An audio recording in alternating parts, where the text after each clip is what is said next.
2025 at 9 a.m. The members have an agenda before them. Is there a motion to adopt? I'll make a motion to adopt the agenda in front of us. Second. A motion by Mr. McCall, second by Mrs. Hoyes. All in favor? Unanimous. Very good. Please join me for the Pledge of Allegiance. Doctors.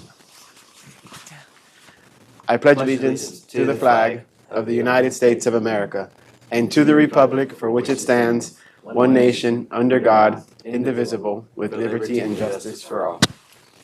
Welcome, Mr. Grimes. The standing rule is if you're going to arrive late, you bring coffee for everybody, not just You gotta for dance. yourself. But. All right. Welcome, everybody. Today's special call meeting is primarily in regards to the 2026 proposed millage rate. First up is Mr. Larry Hamill. Good morning, bright and early. Today is July 29th. We're here for the second of three public meetings we're going to have to present the fiscal year 26 millage. So currently the millage rate for M&O is 15.208. The proposed millage is 15.28. And the rollback provision based on state law would be 14.626. And I'll go more into that with the next slide. The debt service current millage rate is 1.418. Proposed is 1.418. Rollback provision is 1.365. And again, I'll go into that with the slide on that as well. We had a meeting on July 22nd at 6 p.m. Today we have a meeting this morning at 9 right now. And we have one more meeting at 5 o'clock today for the public participation. In front of you, you have the 2025 Tax Digest 5-year tax history.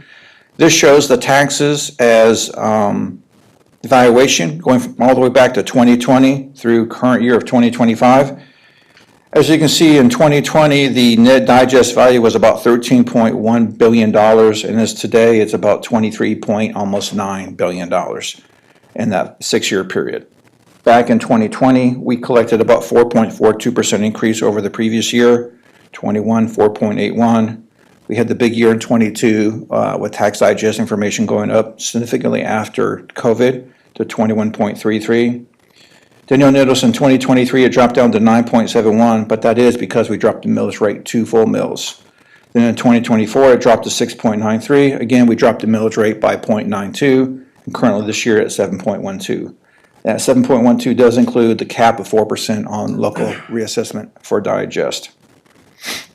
The rollback provision is actually a document that we're required to put together with the Tax Commissioner's Office.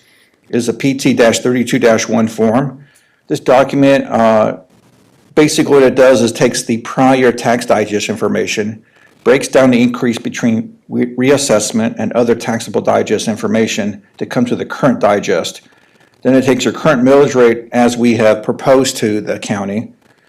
They do a calculation and they figure out what you would need to have for your current millage rate in order for you to collect the same amount of money you did the previous year.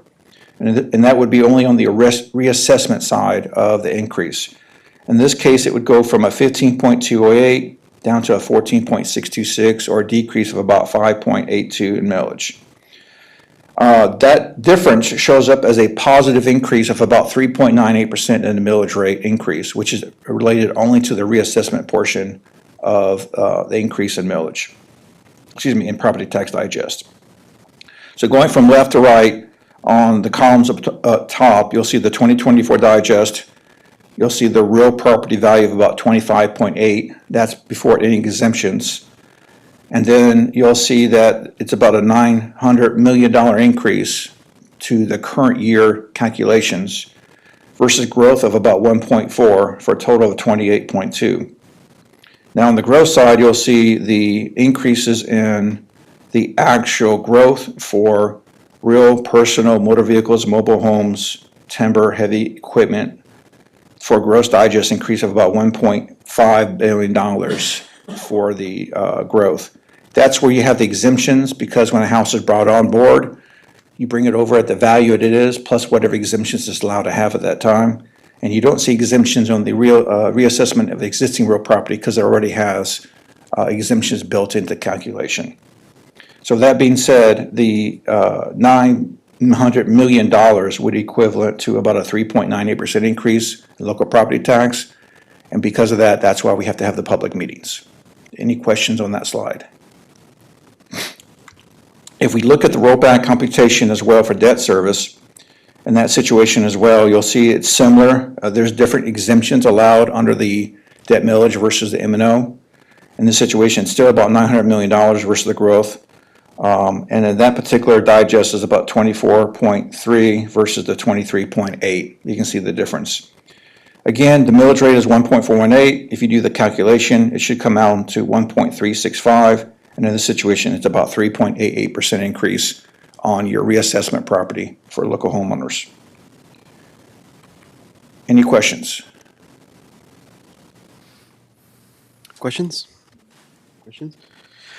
All right. Thank you, Mr. Hamel. With that, I'll seek a motion to open the public hearing portion of the morning. So moved. Second. Motion by Mr. Grimes, second by Mrs. Hoyes. All in favor? Unanimous. Ms. Mayo, do we have anybody signed up to speak today? No, we do not. No. Does anybody in the audience care to speak? Dr. Lowe, perhaps? Dr. Dugan? Okay, thank you, sir. All right, so we will hang tight for 5 minutes or so, and if no one shows up, we will call it a morning. We just have one more meeting this afternoon for future We do meetings. have one more meeting, correct, at 5 o'clock this afternoon.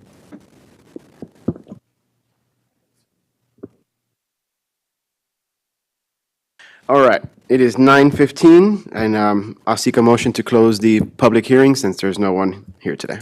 Make a motion to close public hearing. Second. Motion by Mr. Grimes, second by Mrs. Hoyes. All in favor? Unanimous. And I'll seek a motion to adjourn at this time. Make a motion to adjourn. Second. Motion by Mrs. Hoyes, second by Mr. Grimes. All in favor? Unanimous.